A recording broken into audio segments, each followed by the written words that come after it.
উপস্থিতি সমস্ত আশিকে রাসূল মুসাল্লিয়ান হযরত আল্লাহ সুবহানাহু ওয়া তাআলা কোটি কোটি হামদ ও প্রশংসা যে আজকে আমরা সালাতে জুমা আদায় করতে আসতে পেরেছি। আল্লাহ আমাদেরকে তৌফিক দিয়েছেন, ক্ষমতা দিয়েছেন, সকলেই বলুন আলহামদুলিল্লাহ। কারণ যে আজকে মাটির উপরে দাঁড়িয়ে আছি, আগামী জুমা যে মাটির নিচে যাব না এর গ্যারেন্টি কেউ দিতে পারবে না।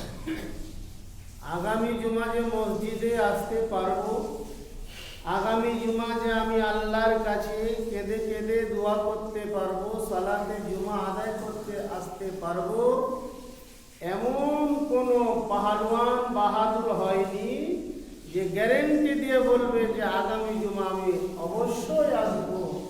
যদি বলতে হয় তো ইনশাআল্লাহ, আল্লাহ যদি আনে তবে আসবো, আল্লাহ যদি না আনে তো আসতে পারবো না। কারণ মাটির তলে কখন যাব, মাটির উপরে দাঁড়িয়ে আছি, অনেক কিছু ভাবি, অনেক কিছু স্বপ্ন, অনেক কিছু চিন্তা ভাবনা। তো একটু ভাবতে হবে যে এখন মাটির তলে আছি, পরেক্ষণে যে আমি মাটির নিচে যাব, এটা বাস্তব হাকিকত, এই থেকে কেউ ইনকার করতে পারবে না। মরণের ব্যাপারে কারোর মতভেদ নাই, সে যে হোক না কেন, যে জাতির হোক, যে সম্প্রদায়ের হোক, আর যে গোষ্ঠীর হোক, যে মাসলাকের হোক, যে মাযহাবের হোক, যে তরিকার হোক, মরণের মধ্যে মতভেদ নাই। নামাজে মতভেদ, সাজদাতে মতভেদ, রুকুতে মতভেদ, কিয়ামে মতভেদ, দুরুদে মতভেদ, চালিসায় মতভেদ, তাহাজ্জুদে মতভেদ, আপনার শবে বেরাতে মতভেদ, শবে মেরাজে মতভেদ, নবীর ব্যাপারে মতভেদ, কিন্তু মরণের ব্যাপারে মতভেদ করার কারোর ক্ষমতা হয়নি। তো বাবা জীবন আল্লাহ আমাদেরকে যেই সময়টা দিয়েছেন, যতক্ষণ পর্যন্ত আমাদের নিঃশ্বাস চলছে আর আমরা হেঁটে হেঁটে হেঁটে হেঁটে আল্লাহর পবিত্র ঘর মসজিদে আসতে পারছি, নামাজ পড়ার জন্য আল্লাহ তৌফিক দিয়েছেন, এটা খুব মূল্যবান মনে করি। এই আশাটা আপনার খুব গুরুত্বপূর্ণ। এখানে এসে আপনি আল্লাহর কাছে আপনার যাবতীয় গুনাহগুলো ক্ষমা চাইবেন, আর পরবর্তীতে এরকম না করার প্রতিজ্ঞা করবেন। আল্লাহ গফুর রহিম। আল্লাহ বলছেন, আমার কাছে যদি বান্দা উহুদ পাহাড়ের সমান গুনাহ নিয়ে আসে, তবুও আমার কাছে যদি আমার বান্দা অঝর নয় নয় কাঁদে, তো আমি আল্লাহ তার গুনাহগুলো মাফ করে দিই। আর আল্লাহর কাছে যারা কাঁদে না, আল্লাহর কাছে যারা কিছু চায় না, আল্লাহ তাদের উপরে নারাজ হয়ে যায়। হামদ ও সানার পরে দুরূদ ও সালাম বর্ষিত হোক ও রাহমাতুল লিল আলামিন নবী, যিনি আমাদেরকে জীবনের সঠিক পথ দেখালেন, ওয়ানিসুল গরিবিন নবী, যিনি আমাদেরকে জান্নাতে যাওয়ার পথ দেখালেন, শাফিউল মুযনিবিন আহমদে মুস্তাফা জনাবি মুহাম্মদুর রাসূলুল্লাহ সাল্লাল্লাহু তাআলা আলাইহি ওয়াসাল্লামের প্রতি শত কোটি কোটি দরুদ ও সালাম বর্ষিত হোক, অর্পিত হোক। মহব্বতে বলুন আল্লাহুম্মা আমিন। সম্মানিত দ্বীনি ভাই ও বাবা জীবনেরা, ইবাদতের মধ্যে সবচেয়ে গুরুত্বপূর্ণ ইবাদত হলো নামাজ। এই নামাজবিহীন কোনো মানুষ মুমিন দাবি করতে পারে না। এই নামাজবিহীন কোনো মানুষ জান্নাতে যাওয়ার আশাও রাখা ভুল। কারণ মহান আল্লাহ রাব্বুল আলামিন বলছেন, ইন্নাস সালাতা লাকাবীরাতুন ইল্লা আলাল খাশিঈন। নামাজ কাদের প্রতি ভারী হবে? আমাকে ভয় করে না, আমাকে আল্লাহ বলে মানল না, আমার কবর যে আযাব সত্য মানল না, হাসর সত্য মানল না, তাদের জন্য নামাজ খুব ভারী। আর যারা মেনেছে তাদের জন্য নামাজ অতি সরল। তারা ভাববে যে আমি যদি এই মাটির উপরে থেকে যদি নামাজ না পড়ি তো এর আযাব আমাকে কবরে গিয়ে ভোগ করতে হবে, এর আযাব আমাকে মাটির তলে পেতে হবে, এর প্রতিফল আমাকে মাটির তলে ভোগ করতে হবে। যদি এই রকম চিন্তা ভাবনা আমাদের আসে যে আমি মাটির উপরে যদি আল্লাহকে না ডাকি তো মাটির তলে আল্লাহ আমার রেহাই নাই, আল্লাহ রেহাই দেবে না।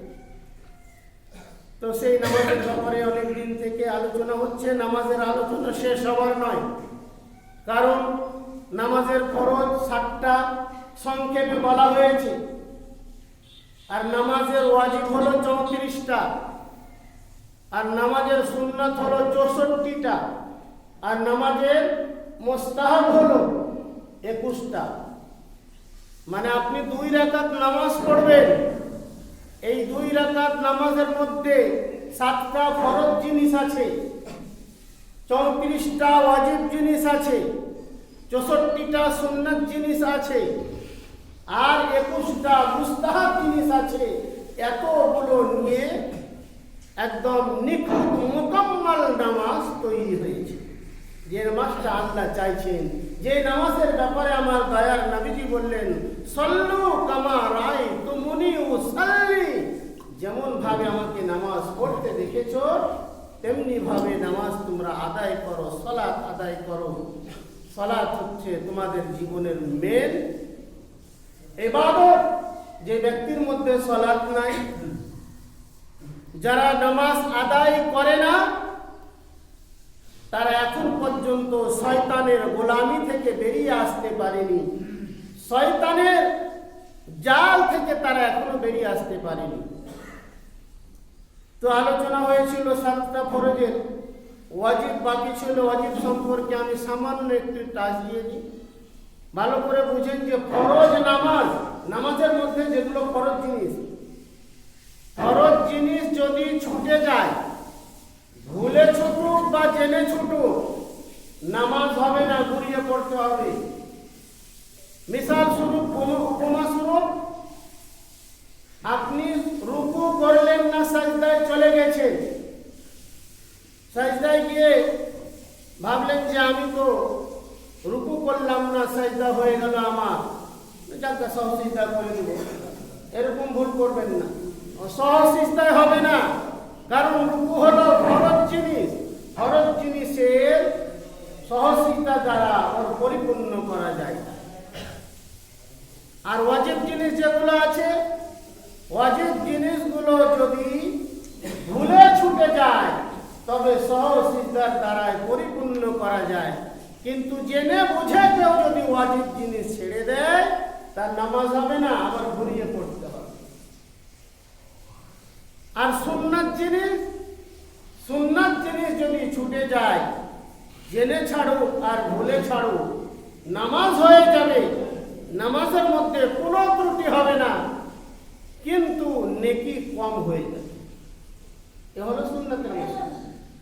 আর মুস্তাহাবের মশলা, নামাজের মধ্যে যেগুলো মুস্তাহাব আছে 21টা, ওই মুস্তাহাবের মশলা হলো যে করতে গেলে নামাজটা আরো বেশি ওজনদার হবে, বেশি সওয়াব হবে, আর না করলে কোনো গুনাহ হবে না। কিন্তু সুন্নাত যদি মানুষ বারবার ছাড়ে তো গুনাহ হতে পারে। এ হলো নামাজের মোটামুটি মশলা। জানতে গেলে বিস্তারিত জানতে হবে এবং আপনাদেরকে বই পুঁথি পড়তে হবে। বাংলা বই অনেক বেরিয়েছে, তো এরকম বিস্তারিত সব বই পাবেন না।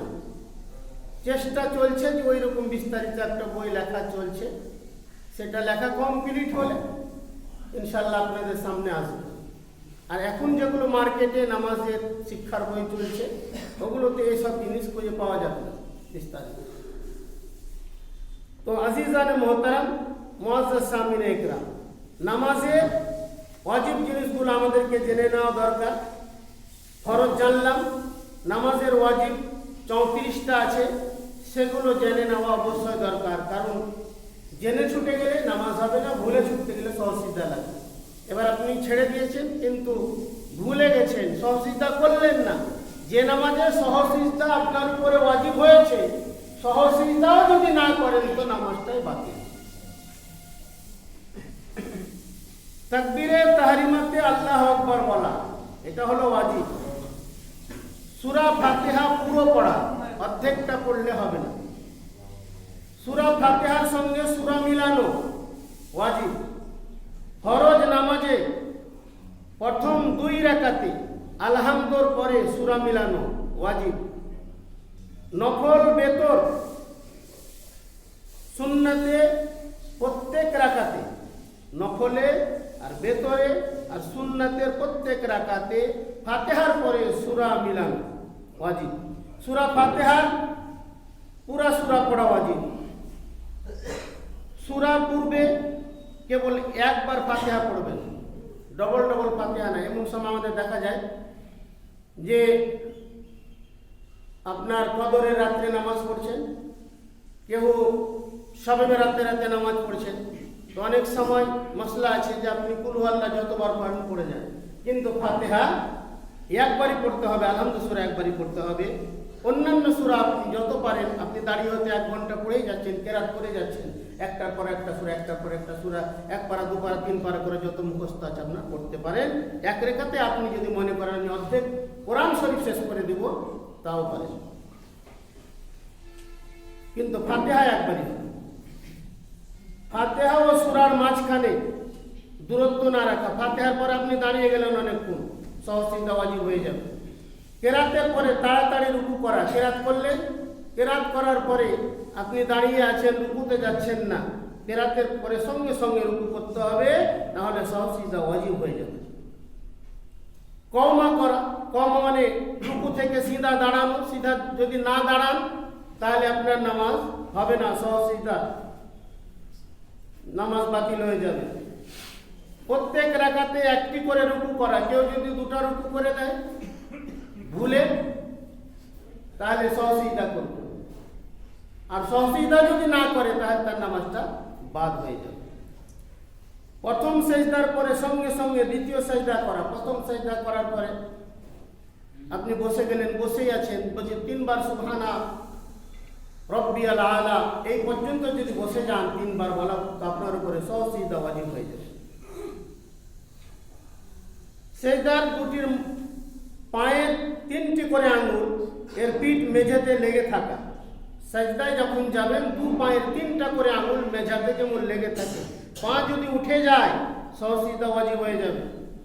জালসা করা মানে 2 সিজদার মাঝখানে বসা, আপনি বসলেন না, একবার সেজদা গেলেন, একটু খালি উঠলেন, আবার সেজদা চলে গেলেন, হবে না, নামাজ সহজসিদ্ধা ওয়াজিব হয়ে যাবে, নামাজ বাতিল হয়ে যাবে। প্রত্যেক রাকাতে 2টি সেজদা করা, কেউ একটা সেজদা করেছে, নামাজ হবে না। যদি ভুলে করে সহজসিদ্ধা করবে, জেনে করলে নামাজ বাতিল।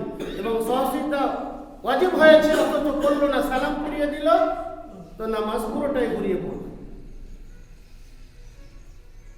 তাদিলে আরকান থেকে সুস্থভাবে রুকু সেজদা করা। তাদিলে আরকান মানে তাড়াহুড়ো নয়, একটার পর একটা ঠিকভাবে সাজিয়ে দেওয়া, ঠিকভাবে নামাজের রুকু আরকান যেগুলো আছে সেগুলো করা। দ্বিতীয় রাকাতের পূর্বে কায়দা না করা, মানে 1 রাকাত পড়ে তো বসা যাবে না, কায়দায় উলা করা। কায়দায় উলা করা ওয়াজিব।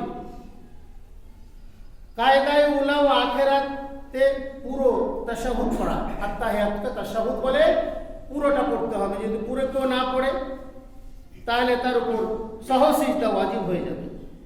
ফরজ বেতর সুন্নতে মুআক্কাদা, কায়দায় উলা আত্তাহিয়াতর পর কিছু না পড়া।